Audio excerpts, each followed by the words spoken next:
At the right side of the map, member of the team NS Hosa, strong Protoss. Also his name is the name of a Protoss hero unit from Starcraft 1.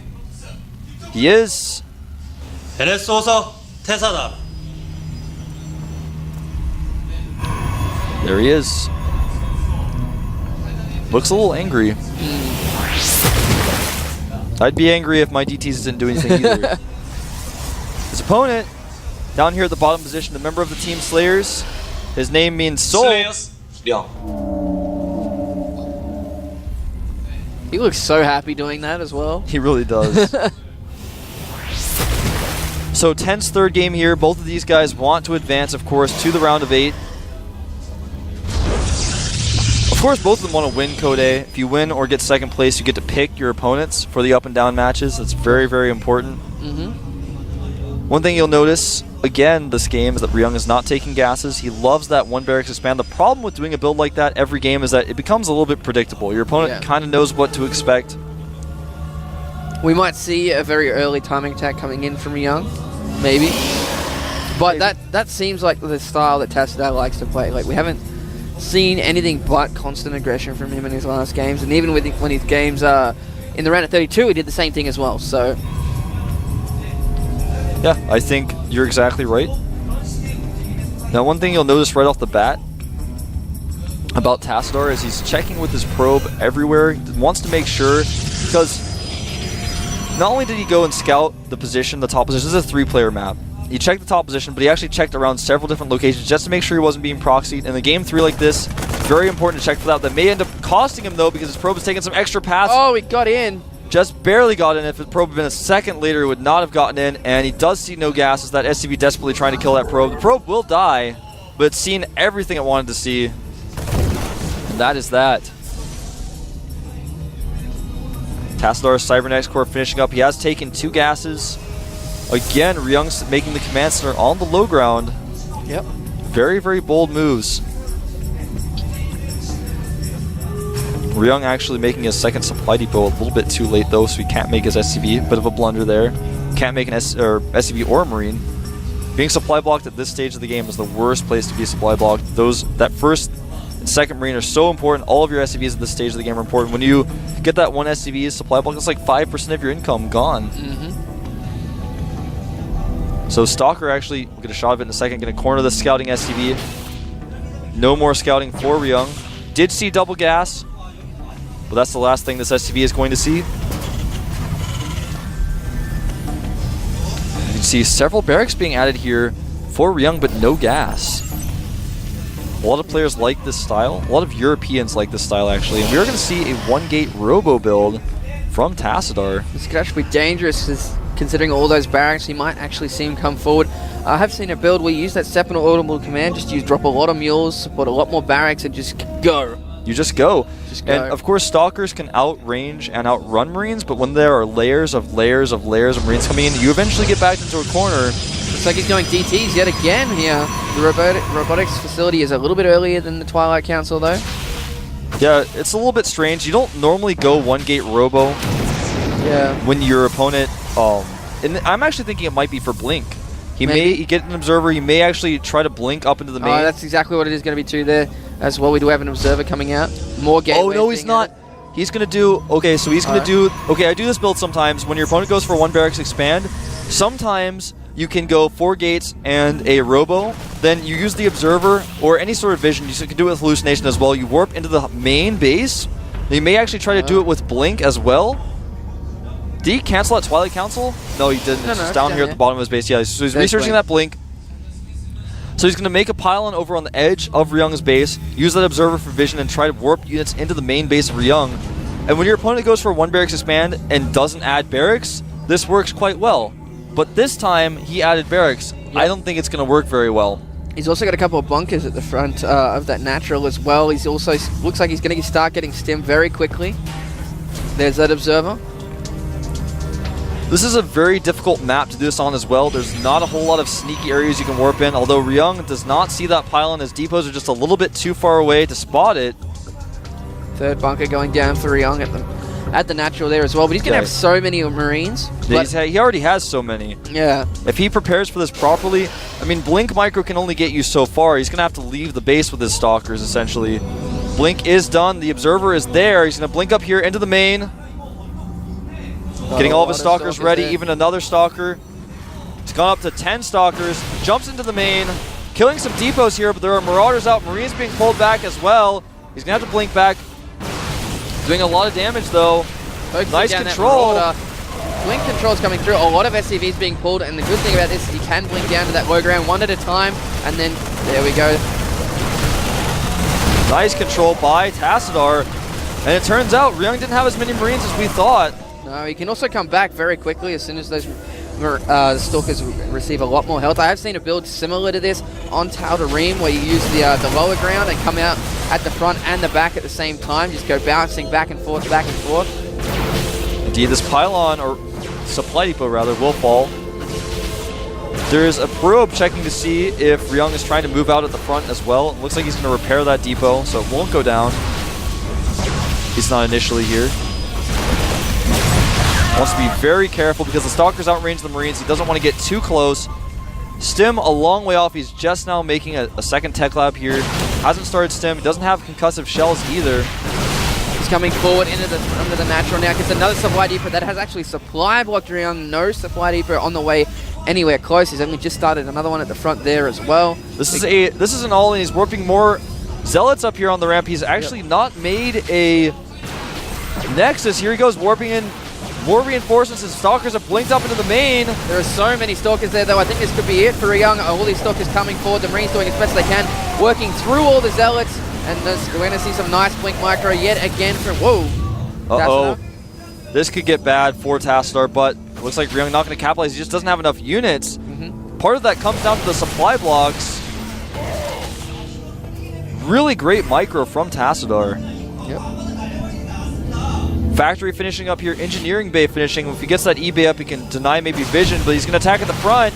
This is a great way to punish someone for getting a little bit too focused on their main base. Yep. One bunker goes down. The Stalker's doing too much damage. The second bunker will fall as well. A nice concave there. He's going to get another supply depot. He's going to be supply blocked yet again, losing so many SCVs here. He's got one Marauder coming out. Stim is only about halfway done. This could be it for Ryung. He's doing everything he can, but he's always attacking into a concave. Nice blink control by Tassadar here. All these units going down. It's looking like that's going to be it. A mule drops. Sorry, Ryung. You just got blunked by Tassadar.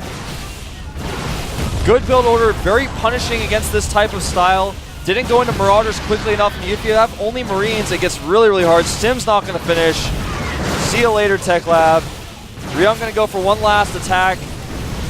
Good blink micro again from Tassadar. Not even necessary, though, at this point. Yeah. He's also focusing down the Marauders as well. Goodbye, SCVs. Well, that's that. Like we're saying, a very quick game. Very, very quick game. Stalkers blink forward, and Ryung still hasn't GG'd.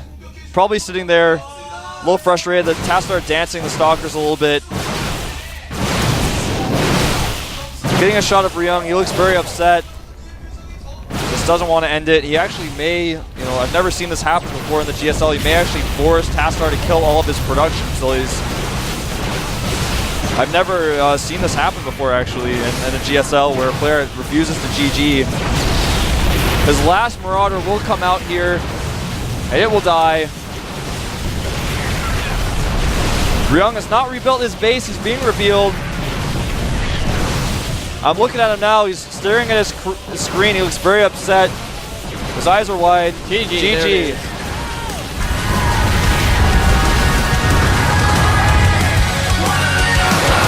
Tassadar looks extremely pleased with how that game worked out. Very, very tense series. If you go for a build like that, your heart's got to be racing when it works. If it doesn't work, you lose. That's it. And obviously, Ryung, that's pretty much exactly what he was looking like when I was looking back at him just moments ago. And as we were saying, we didn't see any Herso people there. Yeah, there he is. He's coming back. He's congratulating his player. San's not here. San has been known to come sometimes for his players. He is the captain of the team. So that's it for today. Ryung taken out, will not advance to the round of 8, but stays in Code A. Yep. We'll be seeing a lot more of this guy. He's been seen so much in the team league. He's played in the Super Tournament, made it pretty far there. All the Slayers players have been doing really well. So expect a lot out of this guy. I think his build was pretty good. Was a little slow on the Marauders. Didn't really figure out what was going on. He tried to check for the Nexus. Part of that game came down to Tassadar doing a great job of denying the scouting. He kept checking for SCVs. He kept picked off about 2 or 3 SCVs that were trying to come in and see what was going on, checking for the Nexus. He never even let him see that he didn't have a Nexus. That was very important. And that denying of scouting made Ryung feel really comfortable with what was going on. But unfortunately, the blink came, and he went with 4 gates. It was a completely all-in build. If you have a Warp Prism or an Observer with that Robo, when you go up into the high ground, I do it on Shakuras because it's a huge map. You know, there's that large area where you can blink up or you can warp in units on the high ground. I'd love to do that against a 1 barracks expand. Usually, though, if you add the barracks, you can hold a build like that. Just didn't end up being that way. There's Sella walking past us now. I'm sure he's going to go talk to Ryung. It's not an easy thing to do. Everyone has these moments where they lose games. They feel frustrated. Losing in a tournament game in a best-of-3 when you think you're better than your opponent. You lose to 2 essentially all-ins. It's very, very frustrating. You feel like you may have played better than your opponent. And every coach has to deal with that. So It's all right. So it looks like we might have a look at the results very shortly as our Korean commentators give us some scores. Yeah, so for those of you guys who don't know what we're talking about, the Korean commentators actually hold up a scoreboard, like in the Olympics, with a number from 1 to 100 based on what they thought the players did. So what would you give Ryung in that? I'd probably say a 5 or a 6. He did not scout as well as he could have. And he seemed to... I don't know. To me, when I saw Tassadar's round of 32 games, I'm hoping Ryung would have watched them as well. He didn't really like to play macro games. Yeah. And he should have gone into that game realizing this.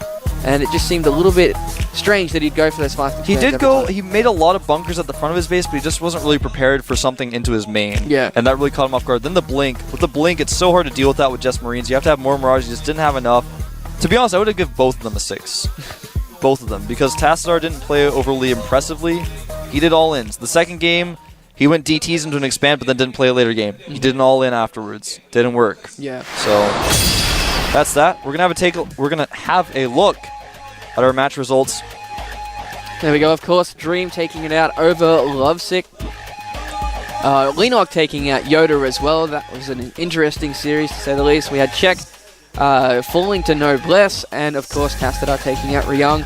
But then again, tomorrow, we are going to have Tails versus Banvan Zenith, Chef versus Puzzle, Happy versus Yu-Gi-Oh!, and Jinro versus AST. That is going to be at 110 KST tomorrow. You and I will both be back. Yep. Keep in mind that later tonight, in fact, in about 2 hours' time, Tastosis will be back. They're here, and they will be casting the Team League, and they will be casting the Team League tomorrow as well after those matches. On Friday, FX Open will be playing against Zenex. Also tonight, Prime will be playing against TSL, so those are the matches going on tonight. There's also a second match tomorrow night as well, which I don't know off the top of my head, but lots of games to come, even though it is late in the week. Yeah, so there's always stuff going on at the GSL. Yep. You can follow me at FXO Wolf. You can follow him at FXO Unstable. Look at that down there. You see right down there? You can follow GOMTV at GOMTV. On Twitter, of course, twitter.com/GOMTV. Also visit m.gomtv.net. There you can see TSL versus Prime. Just keep looking down there at that screen. TSL versus Prime will be pretty much right after this. There'll be a 2-hour break-ish between the broadcasts, but those guys will be playing tonight. Tastosis, as I said, will be back in casting. I know you guys have been missing them. They've been on vacation in Cambodia, but they're back. All right, so any final thoughts on Stable? I don't know. The games today were a bit... I don't know. We saw a lot of mistakes from a lot of the players today. Yeah. It was kind of disappointing, but coming through, it is a very stressful situation. I'm sure they'll be able to pick it up for the next appearance. What about you? I feel pretty much exactly the same. All right, thanks to Pepsi, thanks to G-Skill. I am Wolf. With me is Unstable. We're signing off here. See you guys tomorrow at Code. Leaving for the weekend, wishing that it never ends.